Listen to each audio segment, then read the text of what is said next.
ഇരുട്ടിലിരിക്കുന്ന ജനം വലിയൊരു വെളിച്ചം കണ്ടു. മരണത്തിന്റെ ദേശത്തിലും നിഴലിലും ഇരിക്കുന്നവർക്ക് പ്രകാശം ഉദിച്ചു. മത്തായി 4:15. അന്ധകാരത്തിൽ ഇരുന്ന ജനം വലിയൊരു പ്രകാശം കണ്ടു. മാനവ ചരിത്രത്തിലെ ഏറ്റവും ആഴത്തിലുള്ള സത്യങ്ങളിൽ ഒന്നാണ് ഈ വചനം പ്രഖ്യാപിക്കുന്നത്.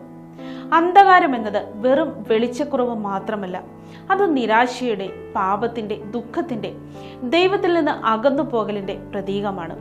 മനുഷ്യന്റെ ഹൃദയം ദൈവത്തോടുള്ള ബന്ധം നഷ്ടപ്പെടുമ്പോൾ മനസ്സിൽ ഒരു ശൂന്യതയും ജീവിതത്തിൽ ഒരു ആശയക്കുഴപ്പവും അന്ധകാരവും ഉണ്ടാകുന്നു. അന്ധകാരത്തിൽ മുങ്ങിക്കിടന്ന മനുഷ്യ ചരിത്രത്തിലേക്കാണ് ദൈവം തന്റെ പ്രകാശമായ യേശു ക്രിസ്തുവിനെ അയച്ചത്.